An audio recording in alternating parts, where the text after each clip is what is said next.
audiences to latch onto, and an ideology for irresponsible. I mean, it's a very appealing concept, right? He's selling a scam. He's selling, hey, are you unhappy with your life? Well, guess what? With these 3 simple tricks, you will get all the bitches and the money, and you will be a Giga Chad. The problem is that he just runs scams. So it's not actually good advice. It's just terrible advice, usually. Responsible creators to mindlessly regurgitate. When Sneeko isn't getting ratioed into oblivion by anyone with a Twitter account or getting cuckolded by the woman he loves, he can be found on a Twitch knockoff site, parroting Andrew Tate talking points, or just flat out dancing to edits of Hitler.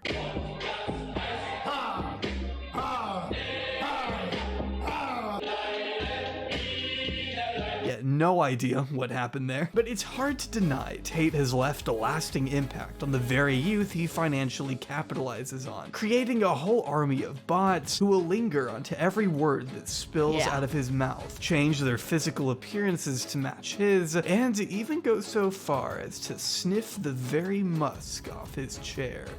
Literally. And it took me a while to understand that, and you know it did.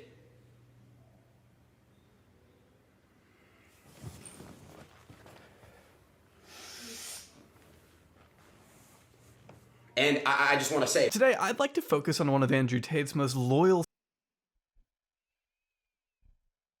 We need a full shutdown of men until we figure out what the fuck is going on. All right? A full shutdown. Okay? It's the only solution. It's the only solution.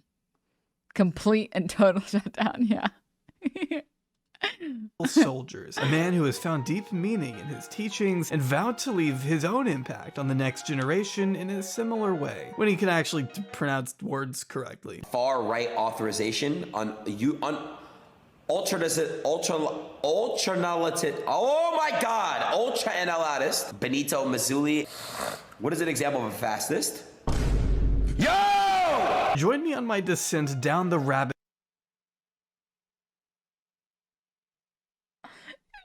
So funny. It's still so funny. Oh, hi, Meerkat. Hi, Meerkat. Do you want to say hi to you? Tell them hi.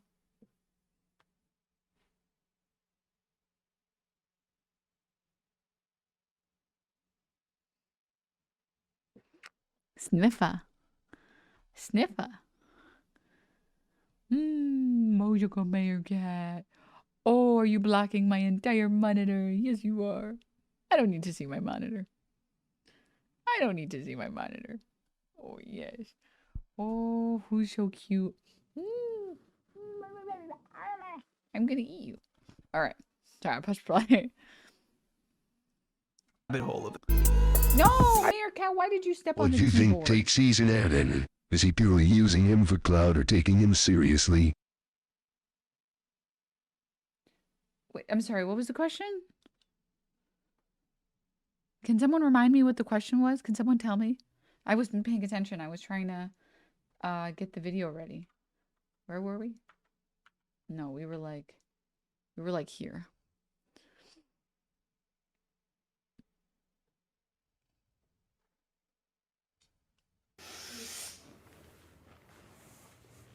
And I just want to say, today I'd like to focus on one of Andrew Tate's most loyal soldiers, a man who has found deep meaning in his teachings and vowed to leave his own impact on the next generation in a similar way, when he can actually pronounce words correctly. Far right authorization on ultra-analytic, oh my god, ultra-analytist, Benito Mazzulli.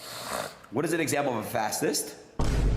Yo! Join me on my descent down the... Sorry.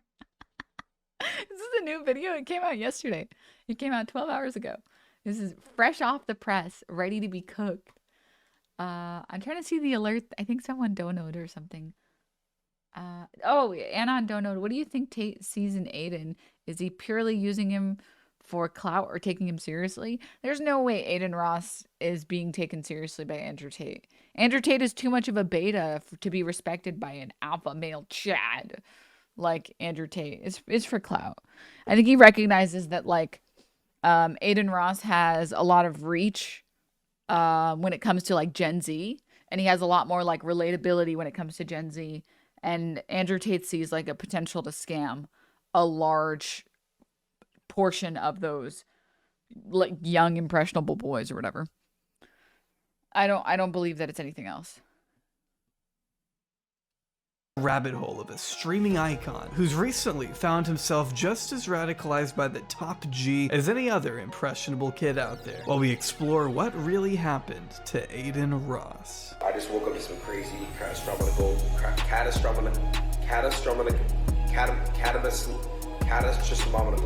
news about Andrew Tate. Interesting. They just got arrested and arrested in Romania. I don't know what to believe. I don't know what's going on. I talked to Tristan and Andrew chat. They're home, bro. They're home, and it just feels amazing. They call me Little G.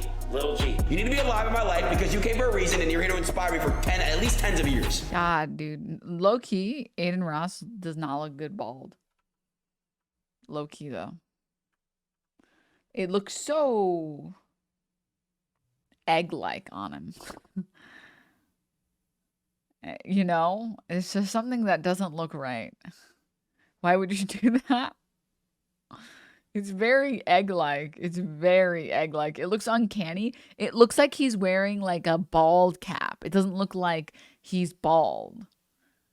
Can we add the riding emote for this video? Can we get someone to add the riding emote? I've never seen it.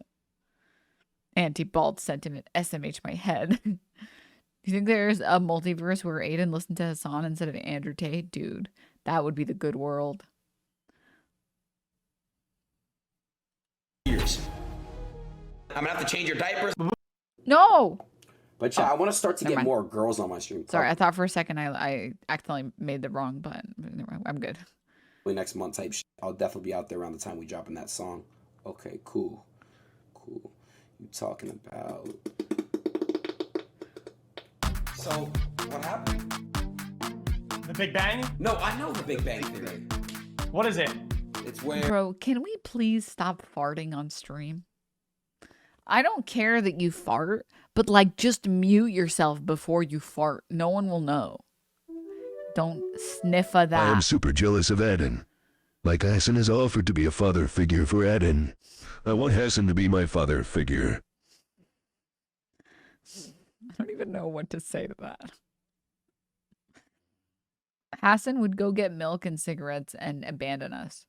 Okay, guys? Just like he abandons us every time he cancels stream. All right? He could never be a father figure. I really don't know. Do you believe in socialism? So the average salary is what, like $100,000? Socialism. Socialism. What? Adin David Ross was born on October 11th, 2000 in Boca Raton, Florida. Raised in a Jewish household by two parents alongside his older sister, Naomi. Moving several times from Florida to New York to California, back to New York, then back to California again, thanks in part to his parents divorcing, remarrying other people, then finally remarrying each other again. Right from the start, nothing about Adin's life was predictable or stagnant. Opening up on a podcast about an instance where he was stabbed in his sleep by a mentally unwell relative at the age of 12. When I was like 12 years old, I got stabbed by a knife. So in my sleep, by Like then he said, I got stabbed by a knife, like a floating knife that was like, ooh, I'm gonna stab you. I'm sorry. By a family relative who was like mentally like unstable.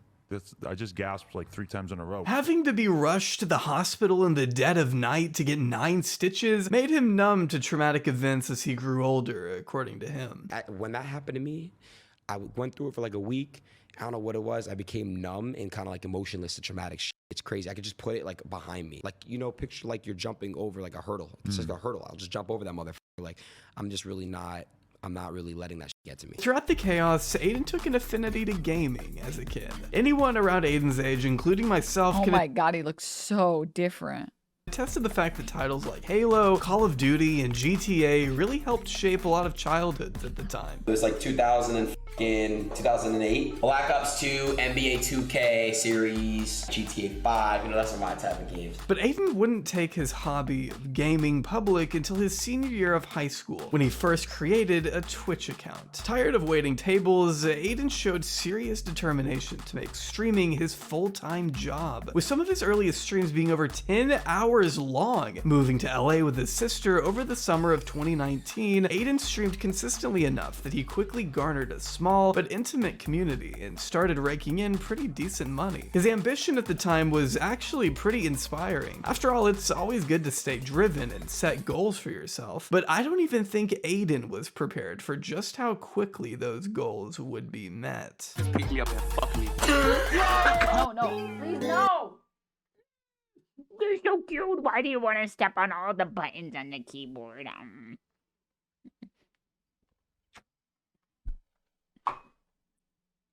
There you go. There he go. Is that a Russian blue? I don't think so, but I have to get them. I have to get him his thing. Let's go back. I didn't know. I guess it makes sense that Adin Ross started somewhere, but I never thought of him as like a gaming streamer. But then again, like, has anyone here looked at like Kai Cenat's channel? Let's open Twitch Tracker.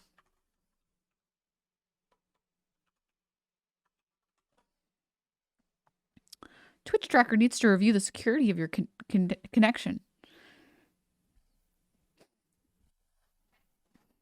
Kai had like a similarly kind of crazy growth where he started in like 2021. No, he started like before then, actually. This doesn't show it. And then over like the course of what, 1 year, he like blew up.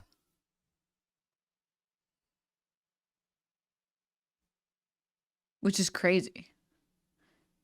He's from YouTube. This is insane. Like he sat like here for a little bit and then he just like fucking blew up. It's I don't know, it's insane. Write-ups about Kai still refer to him as a prankster because his YouTube videos used to do some pranks. He doesn't really seem happy with it. Is that real? Is that true? Up and fuck me. Give me that! Let's go, Bronny! What the f I'm talking about? Bronny! Here we go. Here's game one, bro. Bro, I want to break something so bad, bro. It's not fair. 4 seconds. Stay! This game is f***ing ass, bro. NBA 2K was Adin's first gateway into mainstream recognition. Not just because it was one of the primary games he streamed, but because the people he met playing it proved to be pretty instrumental in Adin's early career. For example, maybe you've heard of this guy, LeBron James. Yeah, well, Adin became pretty good friends with his son, Bronny, by playing 2K. Actually getting the chance to meet LeBron himself on stream at the beginning of 2020 in a particularly viral moment. What's good, bro? It's LeBron. He said, is this LeBron? Yo, gigantic fan. I love you. Nah, it's all respect, man. I appreciate it, man. And appreciate look. it. Showing love and respect to me and my son. Nice meeting you, man. Hey, nice meeting you. Keep it going, all right? Yeah, all right, bro. Because LeBron is LeBron, this interaction gave Adin his first taste of media buzz. Putting his name in front of more people ended up doubling his audience as he began streaming in front of thousands of more eyes. Of course, it was nothing So what compared you're to telling me is that Adin Ross peaked when he met LeBron James, and then he just kind of went like, man, can you imagine falling off like that? I've never heard any of this. I've literally never heard any of this.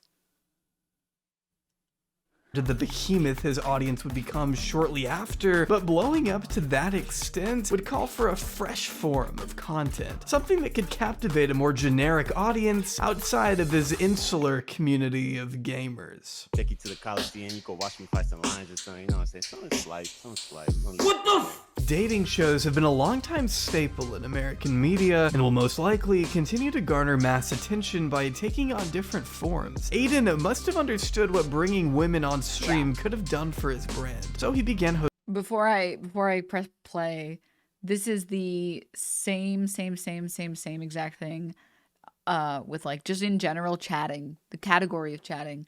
Like people used to be like very, I think there are still people who are very like puritanical when it comes to what streaming should be or streaming is. I know for a very long time. It's always Adin this, Adin that. How about you aid in helping people build a relationship with Jesus? Can I get an amen chat? Should have got perilous. Top champion, thank you for the tier 1. Thank you. Oh, I missed a couple subs. Let me just thank people really quickly. Gambit, thank you for the prime. Mickey, thank you for the prime. Steelings, thank you for the 22 months. Core Blaze, thank you so much for the 5 months. I think that's everyone. Also, Naomi, thank you so much for the 19 months. I think that's everyone. I hope. What was I trying to say? Yeah, right. There was during, I don't know how many people remember. I guess like 1's in chat if you remember this, 2's if you don't. Choke, thank you so much for the prime sub. During the initial hot tub meta, actually even during like the initial e-girl meta on Twitch, when there were a lot of women that were doing squatting streams, or they would do like writing on myself streams, or like the spinning the wheel streams or whatever, or the whiteboard, you guys know that meta. There were a lot of people that like were really mad, and they were like, you know, Twitch is a gaming platform for gaming. We shouldn't allow this type of behavior. Okay. This is a gaming platform. We should only have gamers. You guys remember this, right? Gamers have always complained about women talking on stream. It's like God. Anyways, why the fuck would Twitch ever in a million years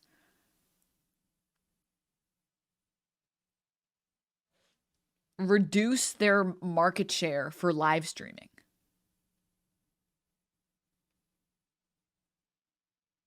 If you're Twitch and you're seeing success and you get bought out by Amazon and you're like, oh, okay, we can really make something profitable here, maybe, or we can at least make something that is unique the way that YouTube is unique, because everyone goes to YouTube. If you want like a video, you go to YouTube. Nobody goes to like Vimeo, you know? And Twitch can do that. Twitch can have, like, if they try a little harder, they can be the live streaming platform, right?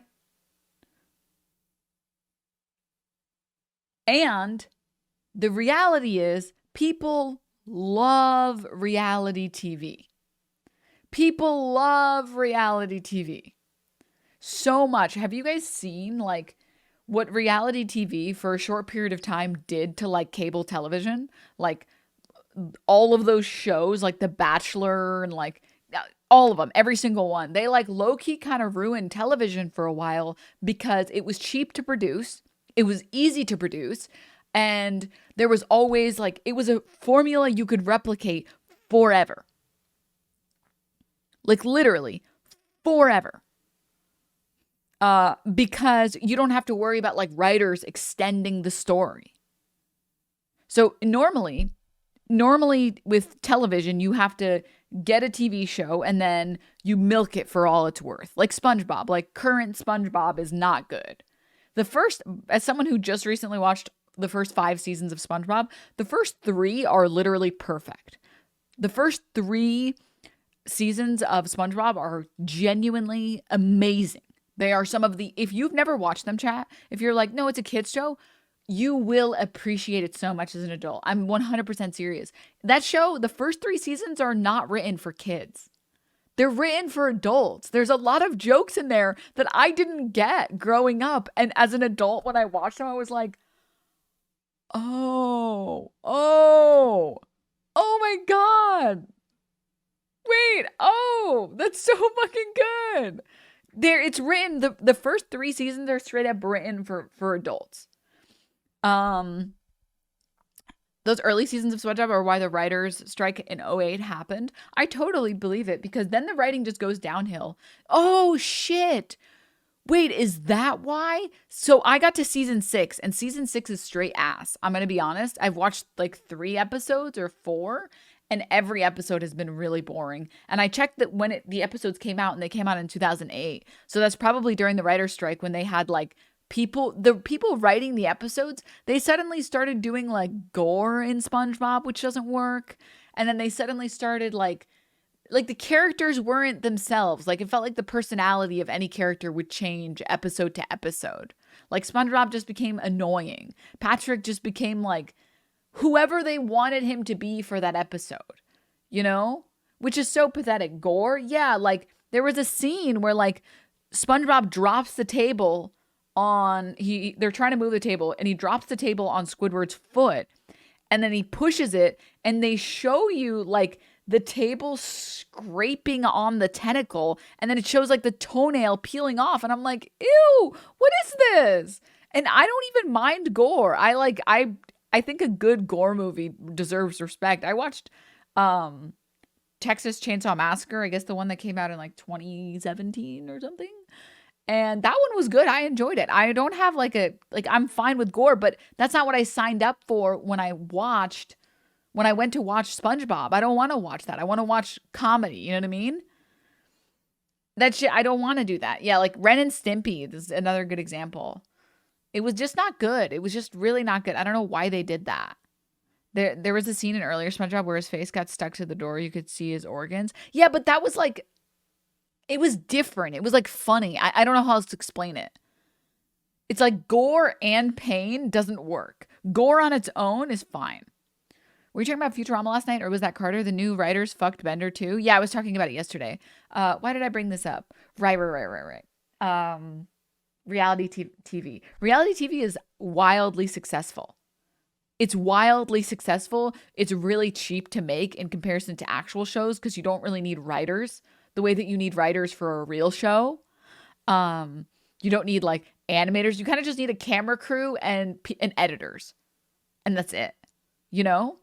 And so there was no shock at all that Twitch would one day become a chatting platform because that's a bigger portion of people. That's a bigger market share of people. Most people in the United States are not like gamers. And I'm defining gamer as like you have one console or PC game you play a lot of. You know, like you have like an unhealthy amount of hours into a couple of video games that you really liked. Most people are not like that. Most people are either very casual or they just don't play games at all. And if the barrier to entry on your website is you have to be a gamer, that excludes so many people from watching the content. You know what I mean? Not even all gamers like watching gamers. Exactly. So if you expand that market and you're like, actually, you can stream anything, it's only a matter of time before someone starts streaming a reality TV-esque Twitch show, right? And it was wildly successful. I mean, Raj doesn't really do it. Well, Austin doesn't really do it anymore, but he used to have like 3 or 4 different reality TV shows on Twitch, you know? And there's a reason they were successful. It's because people like that drivel, the garbage, and it's accessible is the thing. It's like very accessible. Like you don't need to know any of those people. You don't need to know any of that content. I remember like one of my sisters went on Twitch and she went to like take a look to see like what the platform is all about. And she got hyper addicted to the Austin shows. And she got hyper addicted to GTA RP because she was like, they're not about games because she doesn't play games. They're not about games. They're about like the people and the characters and stuff. So yeah, things like that are always going to do better, right? He did Lover Host yesterday. He used to do Lover Host every week and he used to do Raj Royales every week. Before that, he used to do like King and Queen of the Hill like every week. Like he had like literally 3 or 4 shows a week sometimes. And nowadays he does like 1 every 2 weeks or something if he wants to. And that's kind of it, right? It's because there are a lot of work to produce. Made his bag. He used to stream all the time.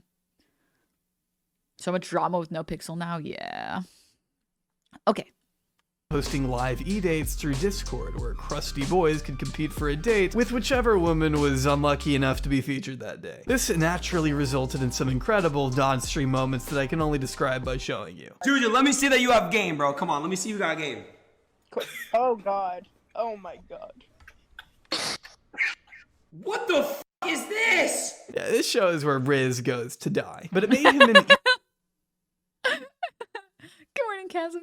even more talked about figure among the LA crowd. Being invited to do a hot tub stream with Corinna Kampf that got him to trend on Twitter around the time he was seen partying with the likes of FaZe Clan and somehow even Cactus Jack. After an incredibly successful streak in 2020, Adin was riding high on the prospect of what the future could hold for the new upcoming year.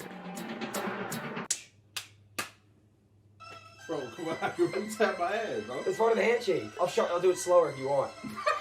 Turning his back on 2K, Adin kicked off what would It's become so sad to watch this because Adin, if he didn't like start sucking Andrew Tate's dick, he would have been a great streamer. I would have probably watched Adin Ross. Well, I don't know if I would have, but I would have been open to the idea of watching it. But now it's like, why am I going to watch you? You're just going to fucking say some stupid shit and then call Nick Fuentes and ask him if he's celebrating Day of Hate. Like, you know, I don't want to see this. This is boring. His rapper era by first playing GTA with Detroit artist T Grizzly before moving on to even bigger names like Lil Yachty, Lil Uzi Vert, What the fuck? and Soulja Boy. It's wild to think that Twitch and really any social media in general has the capability to connect such well-established celebrities to someone who was just waiting tables in their hometown not even 2 years prior. It must have been Streaming a and like content in general has to be like the craziest thing that like we've seen in the entertainment field in the past. I don't even know how long, like decade, 2 decades or whatever. Like historically, if you wanted to be a celebrity or a famous person, you had to go through some record label or you had to go through Hollywood and all these directors and all this other shit. And nowadays you literally get to just like, if you're funny enough and enough people see you and they like it and they like what they're watching, you just become famous, which is crazy. Doesn't he still get 80K plus live viewers? It's hard to tell because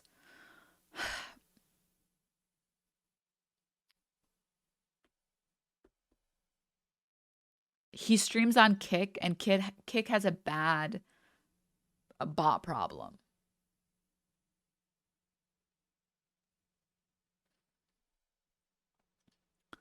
It has a really bad bot problem. Be legitimately talented, shrug. What does this mean? Genuine question. I don't understand what you're saying. real experience for Adin, but that didn't mean he wasn't going to do his best to make an impression. I'm rapping in the streets. Yo. Whoa, whoa. In the streets. Whoa. About to beat Whoa. his meat. No. Silky, fuck me. Fuck me, Silky. He would be so funny if he was a leftist. Fuck me. So they want to know how big is your dick? Whoa. Yeah, Adin was a big fan of acting sus around people he just met. Adin had cultivated an audience of teens, predominantly boys, who were drawn to that specific kind of humor. Adin himself has always embraced the persona of an obnoxious, aloof kid who just speaks his mind and deals with whatever consequences may follow. Probably because he doesn't think before speaking. He attracts an audience of preteens because that's basically what he is as far as maturity goes. He speaks their language, which is okay when he's playing video games and freestyling with Ski Mask the Slump God, but not as okay when he's platforming people who think the white race is superior. Okay, what's up? So Nick, tomorrow is a thing called Day of Hate. It is basically a planned holiday to hate on Jews.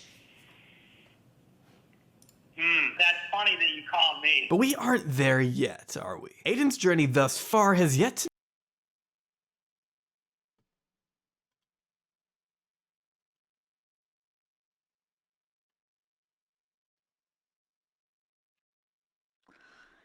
Yeah, I thought Adin was Jewish. He is Jewish. He is. Oh, thank you, Alienated. I just don't understand, man. But why? Just why, dude? Oh. Captain Eddie, who thank you for the 4 months. Thank you. To meet such an unfortunate fate, because at this point, he was still acting like a moron and beefing with rappers. Adin once unknowingly sung along to the lyrics of a song that dissed rapper Julio Fulio's deceased brother live on stream. Yo, there's a rapper who you follow, his name is Julio Fulio, you know who he is? Yeah, I know who he is. What's up with him? I played this song that dissed his brother Bibby, who passed away, and the chat was kind of like telling me to play that shit, so I played it. I not knowing like what was going on. Those are serious people right there. They're serious people. Yeah. Yeah. If he say you good, you good though. Yeah, he's typing to me. Maybe if you could just put an extra word and just let him know like I'm not really about that shit at all. After apologizing to Julio in a public Instagram live, things were seemingly all good until Adin was caught singing the song again days later. Cut this out. Who I smoke. Say it. No! Hell no, your ass should be. Look, Aiden, I'm not recording. I'm fucking live. Luckily though, Julio was more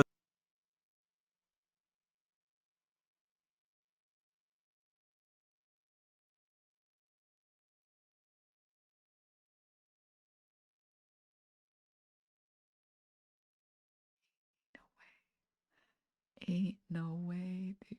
Ain't no way. The Vine boom sound goes so crazy. It goes so crazy. Oh my god. more than understanding towards Adin, and eventually streamed alongside him in person to prove there was no longer any bad blood. Adin then himself got dissed by NBA Youngboy after being sent an apparent screenshot of Youngboy liking his girlfriend's Instagram post on a burner account. Adin then took to Instagram Live to flirt with Youngboy's ex in a public setting. Then there was the time Polo G heard him freestyle. Aiden's gonna be sus the whole time towards Polo G. I'm in the stew with the deuce. We popping up. We tootin' do. Yeah, I just got done sucking on a gun. I mean, wait, I'm on a gun. I just beat it.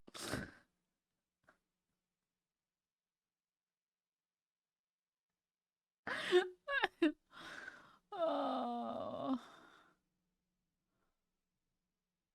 Can I say something as well, chat? I know that there's like discourse around this stuff. But my personal opinion is making jokes like that is good. Because I think it normalizes the behavior a little bit better. When you're the one playing into, I think if you're trying to make fun of someone else for being gay and you're like, "Oh, well, dude, what are you sucking on him? What are you sucking on a gun?" Then like that's like you're using it as like a pejorative for someone else. But if you're like, "Yeah, I am comfortable enough in my sexuality that I can make jokes about sucking other men's dicks." I think it could be funny, you know what I mean? I think it's not I don't know, I think it normalizes it more, right? I do agree that he does it for shock value, but I think because he's willing to do it to himself, I think it's better. Whereas normally the anti-gay jokes are just making fun of other people, right? I agree with you, but Adin is just cringe. Yeah, yes. I completely agree. Is neat. Yeah, true. What the Even though they were said to have put the issue to bed in July 2021, a year later, Polo released a music video pretending to beat a Twitch streamer to a bloody pulp. Adin then brought Polo back on stream where he looked absolutely terrified as he apologized again. I'm out of pocket, man. I don't know what the was happening to me last year, bro. You know what I'm saying? It was just really out of pocket. I'm hereby sorry for ever, disrespecting you, doing shit that would, like, be weird, Like, man, how would I put this? I'm sorry, man. And I fuck with you, bro. You're gang. You know what I mean? We're gang. And while I wish I could say this was the end of his series of controversies that year, in reality, things were only heating up. I don't know, bro. Like, I just see, like, you just don't like me. I don't know. Right. Okay, we can talk about that. Summer 2021 is when I first discovered Adin Ross. Not willingly, of course. But by that June, Adin's name was suddenly being mentioned in the same breath as some pretty irresponsible crypto partnerships by the Grim Reaper himself, CoffeeZilla, who published an investigation into a now infamous pump and dump scheme and my personal favorite crypto scam of all time, MILF token. If you don't know by now, it came to light that Adin was paid 6 figures to shill a crypto project that, from the beginning, never had any legitimacy whatsoever. I mean, it's called a MILF. The craziest thing about this too is that because of all the Andrew Tate stuff he's done, nobody even cares that he did this like pump and dump. And it's so sad and gross that so many big content creators have done these like rug pulls. And they just don't care. They just don't care at all about scamming their audiences. I couldn't imagine being like that. That's crazy. It's so insane. Oh yeah, I see people are waiting through ads. We'll wait for them, guys. We'll wait patiently. Briz, thank you so much for the Prime sub.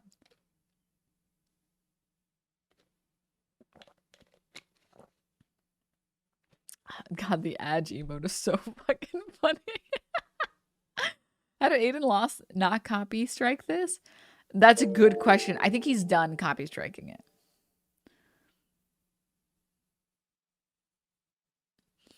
Imagine making a living off of your chat, loving you and being like, yeah, I'll ruin their lives for $1. It's just sad. I think it's gross, but actual famous people who've done it are even more disgusting, IMO. Yeah, I completely agree. Oh, thank you, Tiny Zucchini. No one is really holding crypto scammers accountable other than CoffeeZilla. Yeah. And it's sad. It's like really sad. Because like, again, I'm not even saying that like, I do think that all crypto currently as it exists is a scam, but I don't know if you could still make money on it, but you at a time could make money on crypto. If you could convince, or like the market was doing well, you could just sell it and you made money. But nowadays, I don't know. Oh, Anon, thank you for the gifts up to Dyson Easy. Thank you.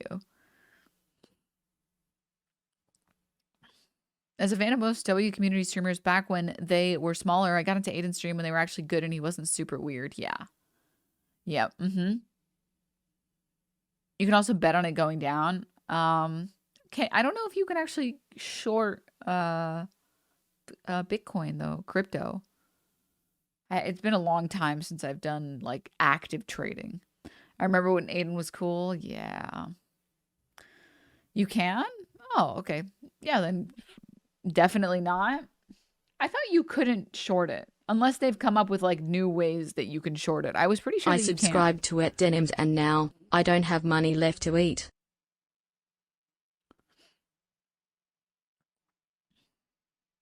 Oh my God. All right. You technically can. Good luck getting paid out on it though. Yeah, that's my concern, you know? My concern is that you can't actually like, I don't know. I'm sure someone has done it. Okay. Active trading is dumb anyways. Yeah. If you want to like get 10 gray hairs instantly, start doing active trading. Okay. There's a futures market for crypto. Okay. I haven't touched it. I don't really touch crypto because it just seems it's an extrinsic value investment, and I'm not about that. It's too dangerous to put money into. I think you could put like 2-3% of your funds into crypto if you have like a portfolio. Yeah, I would recommend like diversifying and having some small amount in crypto because who knows, maybe it will go to the moon. But I would never put like a mortgage on crypto like some of these motherfuckers did. That shit is insane. Buying a little Bitcoin you plan on looking at in 50 years might be okay. Yeah, exactly. Like if you have a portfolio and you're like, you have like some, I don't know, $10,000 and you put like $500 into Bitcoin. It's like, yeah, if you don't get that $500 back, it's okay. But if you get it back, you'll get a fuck ton more, right? So anyways, it is definitely gambling. It does feel like crypto is way more gambling than anything else. token, for God's sake. You think we can just one day go to the store and pay for a bottle of orange juice with MILFs? Keep dreaming. Getting naive customers to invest in a shady coin on the off chance it goes to the moon and makes them rich, only to rob them blind, is not a new practice, but it does become much easier with. The problem is that he knew that it was bullshit.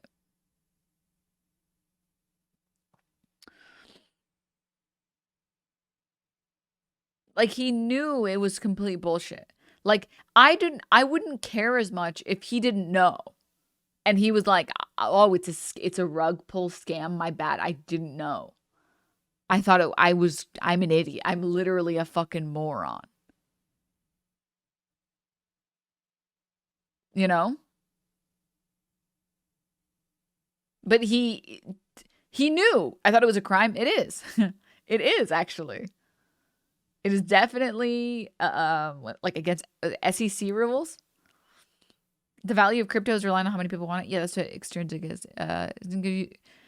Crypto that isn't used for other things, like participating in the black market, has no resounding long-term values. Why Bitcoin and Ethereum are the only coins that have some stability in their value. No, but even like Bitcoin and Ethereum don't even have that stability either, because like if you want to buy something on the black market with Ethereum or with Bitcoin, you would just put into your account however much money you need, and then you would buy whatever percentage of Bitcoin you need, and then you would buy your item, and then you would fuck off.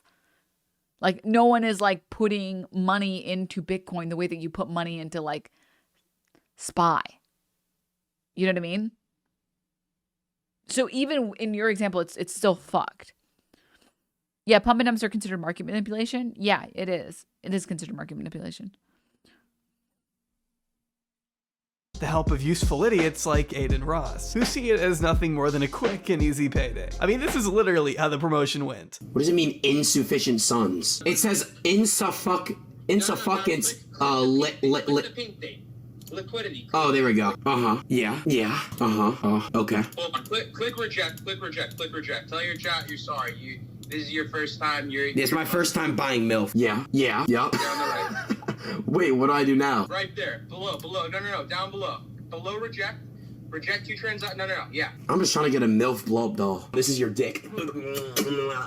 Yeah, you just watched a 20-year-old make $200,000. How does it feel? Chat, by the way, that MILF token shit I did a while back, I already told you guys, don't buy that shit. I got paid a bag to do that shit.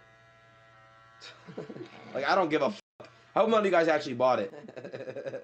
Saw that after that it went down. So listen, it was not a scam of pumping up nothing. That's the reason it wasn't a scam, guys. Because the price went down, it wasn't a pump and dump. This is where the key lie is, guys. The day of Adin Ross's promo, the bad promo, bro. Hey, it was a bad promo. They got $19 million in 24-hour volume. After shrugging this behavior off, skirting responsibility, and doing everything he could to downplay the promotion, Coffee was quick to call him out for being dishonest about the price of the token going down. While this was true, it didn't change the fact that Adin's promotion of MILF token in front of 100,000 kids caused the trading volume of the coin to skyrocket to $19 million, which meant holders of MILF were dumping right as Adin's fans were pumping. You see how that could almost be a crime? Adin had also become pretty involved in the gambling scene on Twitch, being paid by offshore crypto casinos to broadcast his epic wins with kids all across the globe. Tacking a promo code on screen, which no matter how you want to cut it, could very much encourage people to get into gambling themselves without fully realizing the consequences it could bring. I imagine to some fans, seeing the bright colors and loud noises ring out as their favorite influencer experience the euphoria I don't think I can be persuaded from this decision. From this position. I think the gambling streaming is like one of the worst things on the platform. I think it's actually a little ridiculous that people complain about booby streamers when there's literally gambling. There was gambling streams for like literally forever. The thing with the boobies for me that I don't understand, hi Andrew, is that like you can look up porn for free. Like, people talk about it as being this like terrible evil that's like deceiving young men. And it's like, dude, you can just Google big titties, turn off safe search, and you got it. You know, like there's nothing, there's like literally like thousands or hundreds of thousands of hours of porn free. Free. You know what I mean? And we care more about that than we cared about gambling? Wait, what? I can really? Really? No way.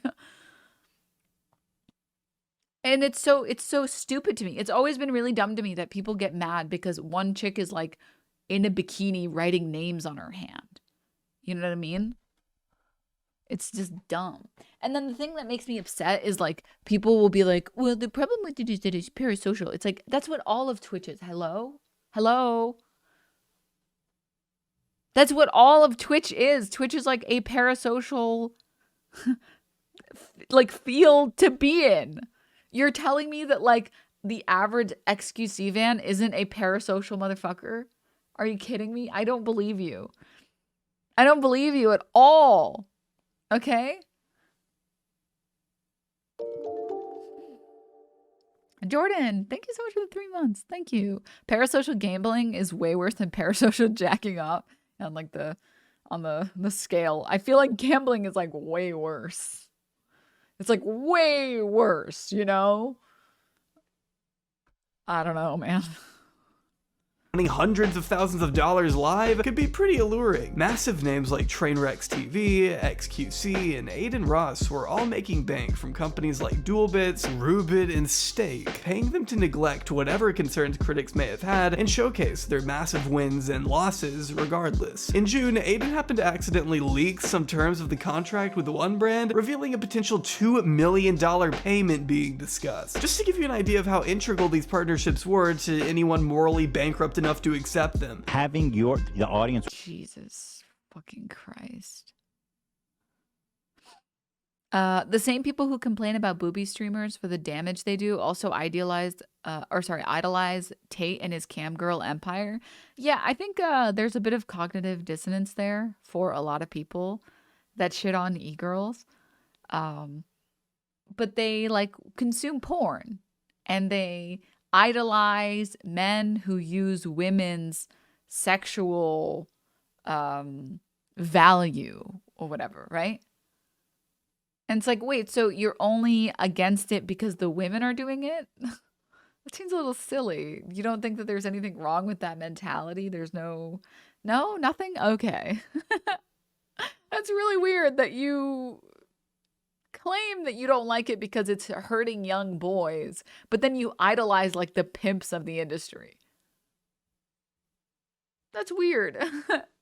That's so strange. That's really strange and dumb. I agree, chat. I think it comes from a place of insecurity for a lot of people. Jungus Go Nam, thank you for the tier 1. I'm happy Prop A won in Austin. It got 80% of the votes. Hell yeah. What was I trying to say? Sorry, I'm like zoning out a little bit because I forgot what I was saying. Oh, I think it comes from a place of insecurity. I think like a lot of the men who, and I'm talking about streamers and chatters and anyone anyone who contributed to the discourse. I think it comes from like a position of like life is not fair. It's not fair that this woman gets to make, not only is she pretty, but she's also like normal in terms of like social skills, and she gets to make money because of that. This isn't fair. It's not like, that's not fair because I don't have boobs and I'm awkward and this and this and this and this. And it's like, yeah, but that's like life, man. That's literally just what life is like, you know? Depending on what you roll, depending on your initial stats, life isn't fair. Are you kidding me? We literally have, some people go around with mental illness and other people don't. You know, like that's just how life is. I'm sorry. It's just how it is, you know? Bad spawn. Bad spawn. There are a ton of men who make a lot more money than I do, and I'm pissed about that. These dumbasses don't realize 99% of women in hot tubs sit in a directory with 3 viewers. Yeah. Hextragon, thank you for the 3 months. Thank you. No, that's not wrong at all, Oakenrov. But yeah. I just, like, dude, you're gonna, like, some people literally just roll and they have clinical depression. And it's like, for the rest of my life, I'm just going to feel lethargic and nothing makes me really that happy. I'm kind of just chugging along. And then other people get to not have to deal with that. Like neurotypical people. That's not fair. Are you kidding me? That's not fucking fair. When I meet neurotypical people, I get like upset, but not at them. I get upset at like, man, this is so fucked up. How dare we as a society just allow this to happen? Oh, Trev, thank you so much for the tip for 19 months. Thank you. Like, whenever I meet people who have no social anxiety, I'm like, so you just don't get nervous when you talk to people? And they're like, no, why would I be nervous? It's like, well, you're not like sitting there thinking about all the things that could go wrong. And they're like, no. Well, what about, are you ever worried that you're going to like run out of something to talk about? No, I don't think about any of this. It's like, wow, that sounds really nice.